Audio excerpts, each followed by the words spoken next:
विविधा के अंतर्गत यानी जो अलग से देव होते हैं दो तीन एक कवि, उसकी रचना को देखेंगे। जैसे युवा जंगल, वैसे इनमें से ये इतनी इम्पोर्टेंट नहीं होते, इनमें से पेपर में आता नहीं है, लेकिन अध्ययन के लिए दिया गया है शायद, तो इसमें पेपर में से बहुत ही कम आता है। युवा जंगल। एक युवा जंगल मुझे अपनी हरी उंगलियों से बुलाता है। कवि कहता है कि प्रकृति का यौवन हरा भरा मुझे अपनी ओर खींच रहा है। मेरी शिराओं में हरा रक्त बहने लगा, उसे देखकर मेरी शिराओं में, मेरी रसों में या शिराओं में भी हरा खून बहने लगता है। कवि के अंदर जंगल जैसी हर्षता छा गई है, उसका प्रभाव भी रंगों पर पड़ा है।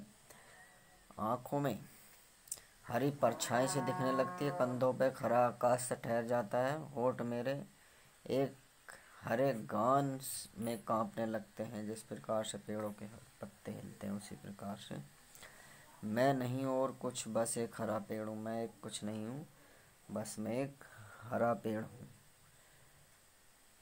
हरी पत्तियों के एक दीप्त रचना में एक हरी पत्ती सजा हुआ एक रचना हूँ। ओ जंगल युवा बुलाते हो आता हूँ, एक हरे वसंत में डूबा हुआ। मैं विषमता के भाव से पंक्तियों को उसके व्यक्तित्व को नए रूप में प्रदर्शित कर रहा हूँ, और मैं एक हरे भरे वृक्ष के समान हो गया हूँ। दूसरा एक और शीर्षक है इसमें, भाषा एक महातरंत है। यानी भाषा के बारे में बताया गया है कि फूल झड़ता है, फूल शब्द नहीं है, बच्चा गेंद उछालता है, सदियों पार लोकती उसे एक बच्चे, एक बूढ़ा गाता है, एक पद दोहराता है। यानी जो भाषा होती है वो आकर्षक और सुंदर होती है, किंतु वह गिर जाता है। जिस प्रकार से फूल नष्ट हो जाता है, फूल शब्द की तरह नहीं होते, वह कभी भी, यानी फूल जो शब्द की तरह नहीं होते वो नष्ट हो जाते हैं, लेकिन जो भाषा होती है वो कभी भी नष्ट नहीं होती। एक बूढ़ा अपने बच्चों को सिखाता है, वही भाषा इतिहास और भूगोल के पन्नों में सिमट जाती है।